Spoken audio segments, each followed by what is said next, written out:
Pues tiempo ahora para continuar esta edición de Ponte en Acción. Hoy una jornada intensa, una jornada en la que el miedo se extiende por las bolsas después de que Donald Trump haya señalado que no descarta una recesión para Estados Unidos cuando se le ha preguntado, y hablando de transición económica. Tiempo para mirar al momentum del mercado, y a esta hora recibimos a Manuel Pinto, analista de mercados, y Pilar Lloret, directora general en Now Sustainable Asset Management. Buenos días a ambos, bienvenidos. Buenos días a todos. Hola, ¿qué tal? Buenos días. Bueno, si os parece, momentum del mercado, este momentum que es tan ardiente desde que Donald Trump llegó además a la Casa Blanca. Pilar, ¿quieres empezar? Vale, de acuerdo. Pues bueno, lo cierto es que nos ha sorprendido bastante, creo que a todos. En principio, más que nada, el performance que ha tenido la renta variable europea respecto a la renta variable americana, ¿no? Si recordamos, cuando Donald Trump sale elegido, en principio pues fue precisamente la renta variable europea la que lo pasó peor, ¿no? Pensando precisamente en todo lo que eran los aranceles y demás, y el proteccionismo, las políticas de proteccionismo que iba a hacer Trump. Sin embargo, ahora se ha dado la vuelta. Desde el principio de año lo que estamos sabiendo es que lo que ha habido ha sido un impulso de la renta variable europea frente a la renta variable americana por varias cuestiones. La primera es precisamente esta, la de los aranceles. Parece que esos aranceles pueden hacer mucho daño también a la economía norteamericana. En primer lugar, a sus empresas, ¿no? Hay empresas, por ejemplo, que están deslocalizadas en México. Hay otras que dependen, cuyos productos intermedios o cuyos materiales dependen mucho o importan muchos chips, por ejemplo, de China, con lo cual también les puede hacer daño, etcétera, ¿no? Entonces, todo esto redunda en que esas empresas pues probablemente a lo mejor puedan tener incluso menos beneficios si al final hay aranceles. Otra de las cuestiones pues ha sido precisamente que ahora salta el fantasma otra vez de la inflación más alta, precisamente por el tema de aranceles, y esto también está haciendo daño a las bolsas americanas versus Europa. Y sin embargo, en Europa nos encontramos con una situación en la que parece que los aranceles no le van a hacer tanto daño, y si lo hace será a sectores muy concretos, y en la que además, precisamente por la intervención que está teniendo Trump en el tema de guerra de Ucrania respecto de Ucrania y Rusia, pues está haciendo que, por ejemplo, Europa se haya puesto las pilas y diga, pues vamos a tener que invertir en defensa, lo cual también está haciendo que determinados sectores, compañías de aeronáutica, compañías de defensa, compañías industriales incluso, pues empiecen a tirar y hacerlo muy bien. Para colmo nos encontramos con que precisamente en Europa pues hemos tenido las elecciones alemanas y el resultado ha sido relativamente bueno, se espera que haya más gasto público, y aparte tenemos un Banco Central Europeo que nos puede bajar más los tipos que la FED, ¿no? Entonces, claro, el sentimiento ha sido totalmente distinto a lo que a lo mejor se había esperado en diciembre, ¿no? Y es que Europa ha ido hacia arriba, con bolsas hacia arriba, evidentemente con determinados vaivenes, esto es lógico, y sin embargo Estados Unidos pues llevamos en la peor parte. Manuel, ¿cómo lo veis? Bueno, pues muy similar, ¿no? Al final es un poco la radiografía de lo que está ocurriendo en los mercados, en la que estamos viendo pues una diferencia como hace muchos años que no se veía entre los índices americanos y los europeos, con un liderazgo pues sobre todo de Alemania, ¿no? Ante estas inversiones y los estímulos que vienen por delante. Y bueno, pues sobre todo la gran duda es ahora qué va a ocurrir de cara a los próximos meses. Nosotros llevamos abogando mucho tiempo por una palabra clave en 2025, que es la diversificación. Creo que es fundamental para los inversores tener una cartera diversificada. Llevamos 2 años en el que invertir en el S&P 500, en el MSCI World, en el Nasdaq, ha sido relativamente sencillo y ha generado grandes beneficios, pero ahora estamos en otra situación totalmente diferente, ¿no? Yo creo que mezclar Estados Unidos, renta fija, ¿no? Creo que es importante pues tener en cuenta los argumentos de Donald Trump, de Bessent también, el secretario del Tesoro, en los últimos días, hablando precisamente sobre la relevancia de los bonos y que no le están dando tanta importancia al mercado de valores, y es un objetivo prioritario, ¿no? Bajar los intereses de la deuda. 2025 y 2026 son años clave para la refinanciación de la deuda americana. Es una partida clave en el presupuesto en Estados Unidos, y desde luego que intentar bajar este gasto por intereses pues es un objetivo prioritario para Donald Trump. Además, ya lo hemos oído, recortar la inflación es clave, y bajando el bono a 10 años pues también permites que las hipotecas en Estados Unidos pues puedan ir bajando, ¿no?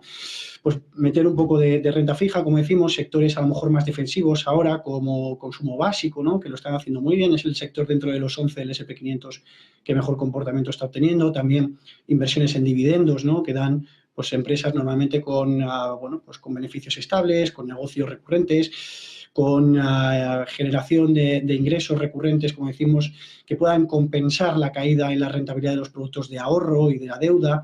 Y bueno, pues ahí gana un poquito de interés. Y luego, pues en mercados alternativos, yo creo que el oro es un buen momento y el Bitcoin, a pesar de las caídas, si sigue esa correlación con la M2, ahora debería de empezar a repuntar, ¿no? Y por último, pero muy importante, que también los inversores tengan en cuenta las divisas, porque hay veces que invertimos en el S&P 500, hay veces que invertimos en otros activos con diferentes divisas y, sin embargo, pues la revalorización del euro de la semana pasada, que ha sido su mejor semana desde 2015, pues propicia que nos lastre, ¿no?, esa cartera de inversión. En este momentum estabais señalando de alguna manera esa fotografía y quería que nos centrásemos en las expectativas en política monetaria una vez que vemos esa presión, sobre todo, que va creciendo en torno a la macro de Estados Unidos. De momento son expectativas, pero incluso en medio de ese todavía escenario no confirmado, incluso las expectativas en torno a lo que puede hacer la FED a lo largo del año, la semana que viene es demasiado pronto, están cambiando, se ven más recortes. ¿Cómo veis esas expectativas en política monetaria? La semana que viene toca FED, habíamos escuchado al BCE, ¿cómo lo veis, Manuel? Bueno, pues al final están creciendo mucho las expectativas de recorte de tipos, ¿no? Para el mes de abril ya se da una expectativa de un 37% de probabilidad a un recorte de 25 puntos básicos. Hay que recordar que, a diferencia del Banco Central Europeo, la FED tiene dos mandatos, que es el control de los precios, pero también del mercado laboral. En el último dato que conocimos de las nóminas no agrícolas y de la tasa de desempleo, que bueno, pues dentro de lo que se esperaba no ha sido tan malo. Es verdad que fue menos de lo que esperaba el mercado, pero el rango bajo pues todavía no ha llegado a tocarse, ¿no? Como decía, las encuestas de empleo, que todavía no tienen en cuenta los recortes del Departamento de Eficiencia Gubernamental y dirigido por Elon Musk. Es verdad que es apenas los trabajos gubernamentales un 2-3% de toda la fuerza laboral, pero aún así creemos que van a tener repercusión en los próximos datos que se conozcan.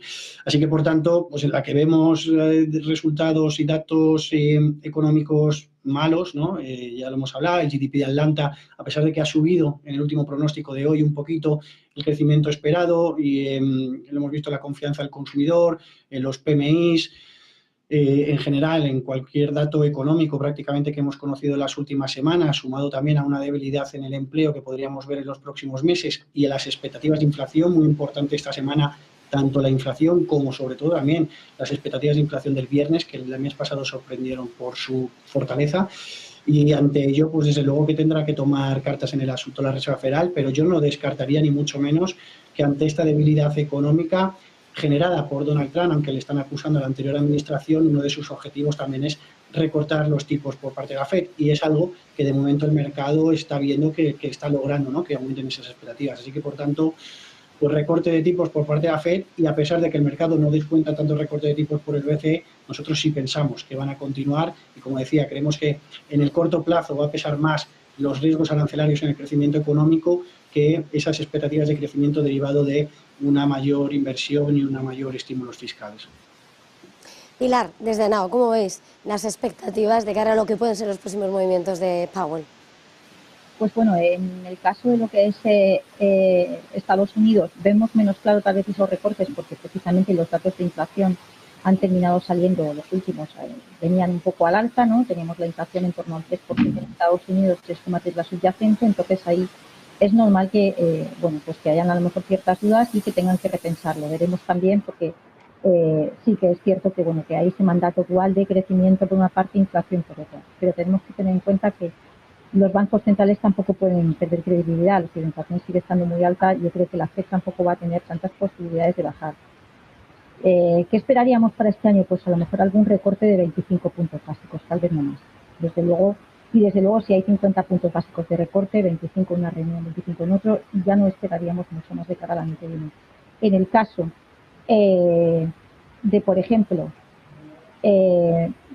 por ejemplo, pues del Banco Central Europeo, creemos que tiene más capacidad de recorte. Aquí las inflaciones, desde luego, están más bajas. También está peor, que es el tema de la demanda, ¿no?, y del PIB está mucho más bajo. Entonces ahí pensamos que sí que tienen capacidad a lo mejor para seguir recortando. Ya vimos el otro día un recorte, para seguir recortando hasta el 2%, 1,75 sin problema. eso es más o menos las expectativas que tenemos. Algún recorte posible en Estados Unidos y más recortes aquí en Europa. Este escenario, sin lugar a dudas, os quería preguntar precisamente cómo a la hora de establecer una estrategia, porque decimos no hay que dejarse llevar tampoco, ¿no?, por lo que es el ruido del momento, pero estamos viendo una divergencia clara, sobre todo a la hora de ver la confianza inversora, lo hemos visto, la confianza de los consumidores en Estados Unidos. Hoy, en ese índice Sentix, por ejemplo, de confianza, como ahora mismo se ve euforia en la eurozona y, sin embargo, una caída de la expectativa en Estados Unidos que no se veía desde la crisis de 2008. En medio de esa divergencia, a la hora de establecer una estrategia en el mercado a un lado y a otro del Atlántico, ¿cuál es vuestra posición, Pilar, desde Now?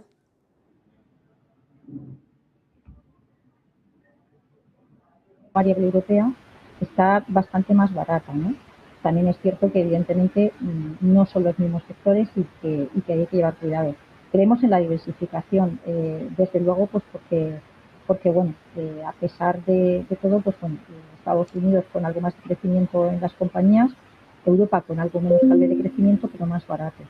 De todos modos, sí que estamos viendo, pues por ejemplo, que Europa va de menos a más. Estamos hablando de que las compañías europeas que estaban más perjudicadas, a través de industriales, químicas, etcétera, lujo, por ejemplo, que también se había visto perjudicada el año pasado en cotizaciones, pues por todo el tema del consumo chino, podrían ir hacia arriba, ¿no? El tema, por ejemplo, también de construcción, materiales básicos y demás, podrían mejorar precisamente porque lo que estamos viendo es que Europa, aunque el crecimiento va a ser todavía un poco más bajo, tiene palancas. Las palancas van a ser las nuevas políticas probablemente que se hagan de gasto fiscal en Alemania, que son muy importantes desde el punto de vista de PIB, el tema también del gasto en defensa, que va a impulsar a toda Europa, y el tema de unas bajadas de tipos que son más grandes. Desde luego, la confianza del consumidor viene desde el punto de vista que la mayoría de la gente pues tiene trabajo, están saneados los hogares, tasas de ahorro del 20% incluso en Alemania. Todo esto puede impulsar mucho el consumo. Sin embargo, en Estados Unidos pensamos que va a ser de más a menos. Y aquí es precisamente por eso, porque vemos menos crecimiento, sobre todo vemos mucha incertidumbre, y la vemos precisamente en las encuestas, tanto de consumidores como de empresas, en las que estamos viendo que poco a poco se van metiendo se van yendo hacia abajo y se van metiendo en periodo en zona de estancamiento. Y es precisamente pues porque las políticas de Trump están creando también incertidumbre entre los empresarios y entre los consumidores. Manuel, en un momento continuamos contigo, pero antes vamos a hacer una pequeña pausa y enseguida volvemos.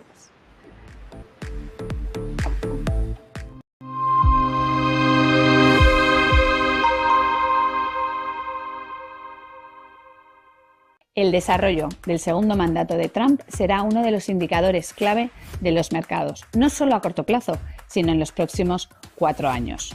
Bajo esta coyuntura, estos son los 3 factores a monitorizar en ese primer trimestre del 2025.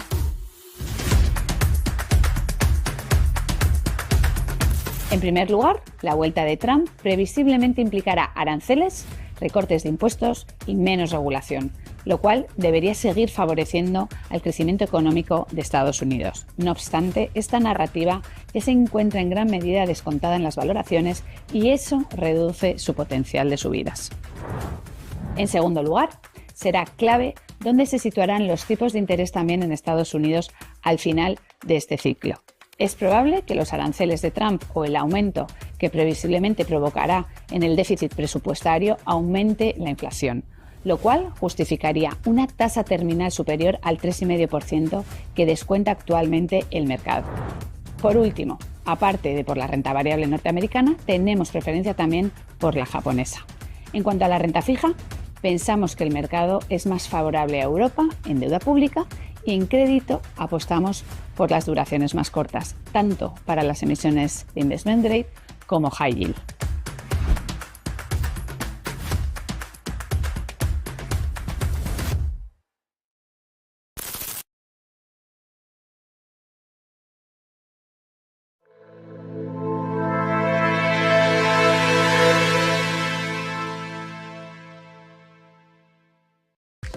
Pues continuamos con nuestro momentum del mercado y continuamos. Te dejábamos a medias, Manuel, mirando esa divergencia a la hora de mirar la confianza a un lado y a otro del Atlántico y vuestra lectura a la hora de mirar precisamente los dos charcos. Bueno, a ver, la verdad es que las subidas que estamos viendo en Europa son impresionantes, ¿no? Son históricas y realmente creemos que podríamos haber llegado ya a un techo. Yo creo que además, pues en el caso de Alemania, pues vamos a ver cómo esas medidas, como decía antes, pues puedan generar un impacto positivo en el crecimiento económico de cara al futuro. Todavía queda un cierto tiempo y todavía no tenemos 100% claro que vayan a llegar a acuerdos finalmente del freno a la deuda, aunque parece que sí, ¿no? Hoy salía el Partido de los Verdes hablando sobre que están de acuerdo en quitar este freno de deuda, pero que sea más inversión en cuanto a la climatología, en cuanto a energías renovables. Bueno, en cualquier caso, veremos a ver los acontecimientos, pero aunque se dé, creemos que va a ser algo que pueda venir en el futuro. Creemos que podríamos ver un parón en cuanto al crecimiento económico, como decía, por los aranceles y que, por tanto, perjudica a los principales selectivos. En el IBEX 35, pues la ponderación de los bancos pues cada vez incluso es mayor debido a las subidas que hemos visto desde el arranque de año, y esto nos hace ser un poquito pesimistas, ¿no? Con las últimas subidas que hemos visto, con recortes de tipos, con un comportamiento cíclico, con valoraciones altas, por ejemplo el PER a más de 2 veces su desviación estándar, lo cual nos da pues una idea de que pueden estar sobrevalorados.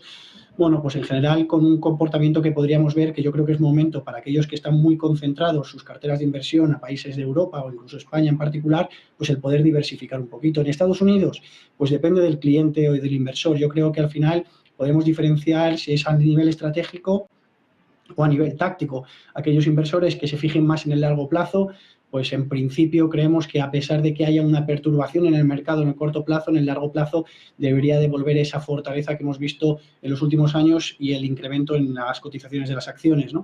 En el corto plazo va a venir volatilidad. Yo creo que en eso todos estamos de acuerdo porque al final es un año que está siendo muy volátil y desde luego que tiene pinta de que va a seguir siendo así. En el corto plazo, como decimos, pues los datos macro, incluso los resultados corporativos, ha bajado la estimación de los beneficios por acción del 13% al 10% de cara al próximo trimestre.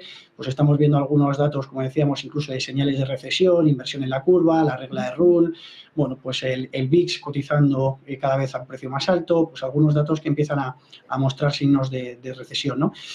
Aún así, como decimos, a nivel estratégico seguimos siendo positivos, a nivel táctico, pues ahí ya depende un poquito de la volatilidad que cada uno pueda tener en sus carteras de inversión y del horizonte temporal que cada uno pueda tener. Pues tenemos que terminar, me vais a perdonar, Pilar Lloret de Now Sustainable Asset Management, Manuel Pinto de Analista de Mercados, lo lamento. Feliz jornada, feliz negocio, gracias. Pues nada, muchas gracias a vosotros. La actualidad